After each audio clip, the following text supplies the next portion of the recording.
Salut, j'espère que tu vas bien. Aujourd'hui, on va répondre à une question existentielle. Combien et dans quoi investir en fonction de l'âge? Alors, la question de savoir combien il faut investir en fonction de l'âge dépend d'énormément de facteurs, tels que vos objectifs financiers, votre tolérance au risque, votre situation financière et vos perspectives d'avenir. Mais heureusement, malgré tous ces facteurs qui vont rentrer en compte pour répondre à cette question, on va pouvoir quand même découper une vie d'investisseur en 3 périodes. Avant de commencer, si tu ne me connais pas encore et que c'est la première fois que tu tombes sur une de mes vidéos YouTube, je tiens à me présenter, c'est la moindre des choses. Donc je m'appelle Dimitri Rouir, je suis étudiant alternant en école d'ingénieur. À côté de ça, j'investis en bourse et en crypto et depuis le mois de juillet 2023, je partage tout ça sur ma chaîne YouTube. Allez, on peut continuer. La première période est celle lorsque tu as moins de 30 ans. En effet, lorsque tu as 10-15 ans, tu peux, oui, déjà t'intéresser à la bourse, tu peux déjà t'intéresser à l'immobilier, tu peux déjà t'intéresser à la crypto-monnaie. Bien entendu, lorsqu'on est mineur, c'est très compliqué pour pouvoir investir. Personnellement, je ne l'ai pas fait, mais je sais qu'il y en a, ils y arrivent en passant par des comptes de leurs parents, etc. Mais c'est que c'est quelque chose de pas commun, de très compliqué, mais du moins on peut déjà commencer à s'intéresser à la bourse. Disons donc que cette période commence réellement lorsque vous avez 18 ans, puisque c'est l'âge auquel vous allez pouvoir concrètement ouvrir un compte PEA, ouvrir un compte titre ou ouvrir n'importe quel livret d'investissement. Et donc là, cette période, elle va consister à prendre du risque. C'est vraiment la période où il va falloir prendre du risque, où il va falloir découvrir un maximum de choses. Alors par contre, je tiens à vous enlever une idée de la tête que tout le monde a. Quand on vous dit prendre du risque lorsque vous êtes jeune, pour moi, je parle, c'est pas prendre du risque, mettre tout votre argent que vous avez gagné à vos anniversaires dans une crypto et vous croiser les doigts pour que ça explose. Non, pour moi, prendre du risque, c'est pas du tout ça. C'est pas mettre tout son argent dans une seule chose. Prendre du risque, c'est plus mettre de l'argent dans un peu tout ce que vous voyez, un peu tout ce que vous apprenez chaque semaine, chaque mois. Moi, justement, c'est ce que je fais. Au début, j'ai commencé par les actions à dividendes, donc je me suis focalisé sur ça. J'ai appris énormément de choses sur ce sujet. Et ensuite, en ce moment donc, je mets principalement tout mon argent qui est dédié à mon compte PEA sur des ETF. Et à côté de ça, j'investis en crypto-monnaie. Voilà pour moi la notion du risque. En fait, c'est plus le fait de prendre du risque dans le fait de mettre son argent un peu n'importe où, un peu dans tout ce qu'on découvre, dans le but d'apprendre un maximum de choses. Voilà, moi je sais que sur les actions à dividendes, ce n'est pas une très bonne chose de mettre tout son argent dedans, puisque d'accord, on reçoit des dividendes, mais d'un autre côté, l'action peut décroître et peut décroître très fortement, comme c'est le cas de Nexity en ce moment. Donc voilà comment je vois la notion de risque lorsqu'on a moins de 30 ans. Pour moi, le but, c'est vraiment de découvrir un maximum de choses, un maximum d'actifs pour que lorsque vous ayez 30-35 ans, lorsqu'on vous parle d'un actif ou quoi, vous ayez en fait déjà un vécu, vous ayez déjà une expérience sur cet actif-là. Et donc, le but pour moi, entre 20 et 30 ans, c'est vraiment de découvrir un maximum d'actifs. Et pour ça, il faut y avoir mis de l'argent dedans. En effet, on n'apprend pas quelque chose juste en le regardant. Vous pouvez par exemple prendre l'exemple du Tour de France. Il y a des millions de téléspectateurs qui regardent le Tour de France chaque année. Est-ce qu'il y a des millions de personnes qui passent professionnelles et qui font le Tour de France l'année suivante? Non. Donc la meilleure chose, comme à chaque fois je le dis, c'est de pratiquer.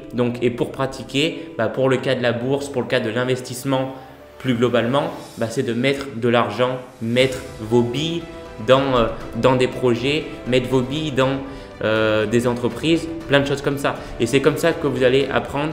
Moi, en tout cas, je la vois comme ça. La première période de vie d'un investisseur, c'est d'apprendre un maximum de choses. Et pour ça, il va falloir mettre de l'argent dans plein de choses. Même si des fois, avec de l'expérience, avec du recul, vous allez vous dire « Ah ouais, en fait, j'ai été un peu con pour mettre de l'argent dans ça parce qu'en fait, c'est nul. » Mais oui, d'accord, mais au moins, vous le serez.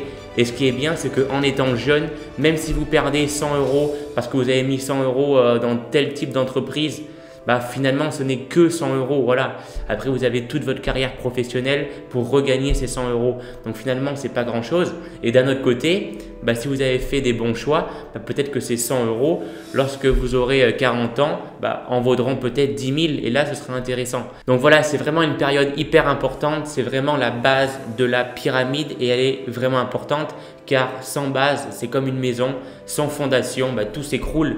Et là, le but, c'est de partir vraiment avec de très bonnes bases et si possible, avoir fait de bons investissements pour en profiter ensuite. Ensuite, on passe à la période numéro 2. Donc, ça va vraiment être une période de transition entre le fait d'avoir pris des risques avant vos 30 ans en investissant dans des projets pas forcément sûrs parce que vous n'aviez pas encore les compétences. Mais là, c'est bon.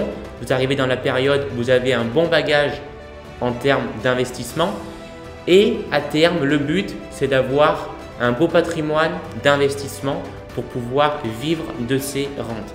Donc, durant cette période-là, le but, c'est vraiment de faire un point sur vos investissements. Puisque comme on l'a dit, avant 30 ans, vous allez investir dans un peu tout et n'importe quoi dans le but d'apprendre un maximum de choses.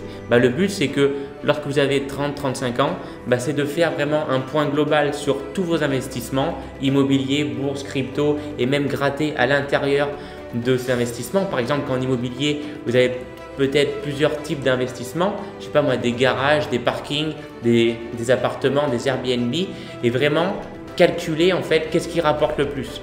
Voilà, ça va vraiment en fait être une période de transition et aussi une période où vous allez faire transiter des actifs d'un actif A à un actif B. Par exemple, lorsque vous aviez 25 ans, vous avez acheté l'action Meta, donc Facebook, qui valait 100 euros. Et bien, à vos 35 ans, elle en vaut 1000 euros. À l'époque, vous avez acheté plusieurs actions Facebook, donc ce qui fait que vous avez plusieurs milliers d'euros de plus-value. Bah, peut-être qu'il est intéressant de transférer cet actif-là, donc en vendant toutes vos actions Facebook pour acheter un autre type d'actif.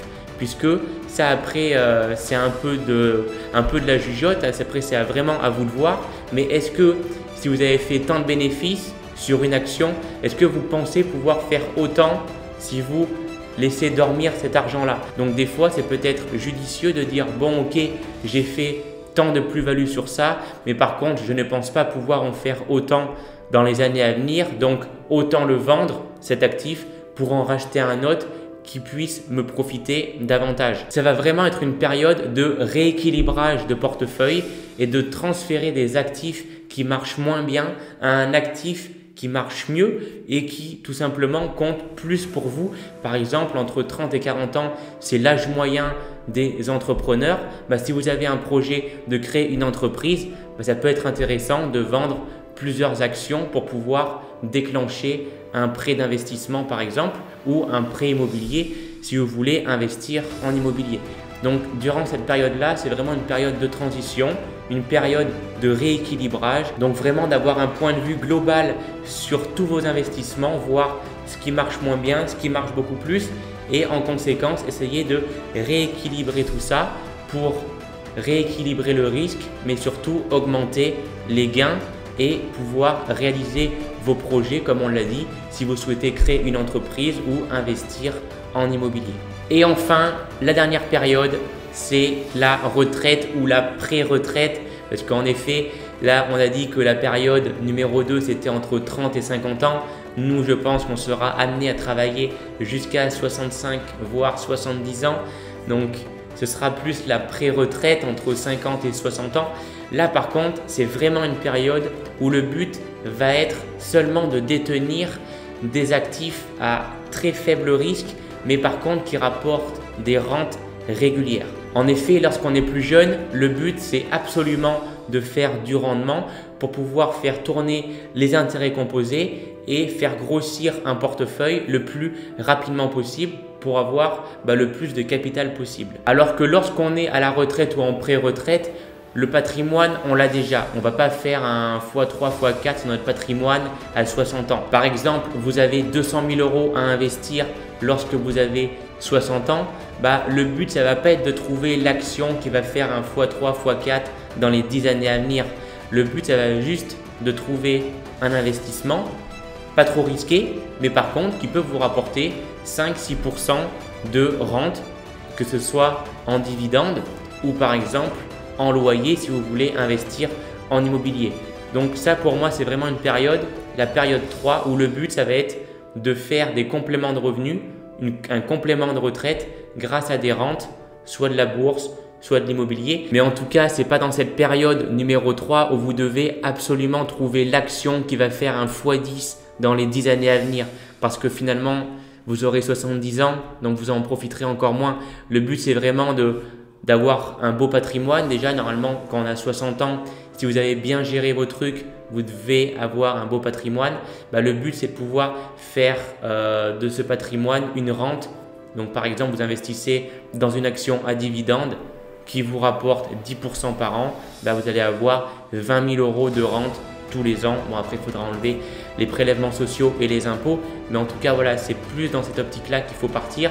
Plus dans l'optique, je veux avoir une rente pour pouvoir aller voyager, pour pouvoir avoir un complément de retraite. Si je récapitule, période numéro 1, vous avez moins de 30 ans. Le but, c'est d'apprendre un maximum de choses et pour cela, il va falloir prendre des risques en investissant dans un peu n'importe quoi. Bien sûr, pas n'importe quoi puisqu'il faut se renseigner. Mais là où je veux en venir, c'est que des fois, vous allez investir dans des choses où 5 ans plus tard, vous allez dire « Ah bah, finalement, je n'aurais jamais dû investir dedans. » Donc, c'est pour ça que je dis on prend un peu de risque parce qu'on va investir dans des choses où on n'est pas forcément sûr, on n'a pas encore toutes les compétences. Donc ça, c'est la période numéro 1. La période numéro 2, c'est vraiment faire un point sur les investissements qui fonctionnent pour vous et là où vous avez envie de vous diriger, investissement immobilier ou faire vraiment des vrais projets grâce à vos investissements ou tout simplement d'investir dans des actions que vous avez repérées depuis un certain nombre d'années qui ont vraiment une performance très intéressante. Donc là, c'est vraiment le but, cette période numéro 2, de faire un point sur vos investissements et de rééquilibrer un maximum votre portefeuille pour avoir le minimum de risque avec le maximum de gains. Et enfin, la période numéro 3, ce que vous allez chercher, ce n'est pas de faire un x10, un x20 sur une action, sur une crypto-monnaie, mais non, c'est bien d'aller chercher une rente, soit par l'immobilier, soit par des dividendes avec des actions à dividendes ou même des ETF à dividendes. Voilà, j'espère que cette vidéo t'aura plu. Si c'est le cas, tu peux la liker, la commenter et bien sûr t'abonner à la chaîne une nouvelle fois. Ça me ferait énormément plaisir. On se retrouve pour une prochaine vidéo. C'était Dimitri. Ciao!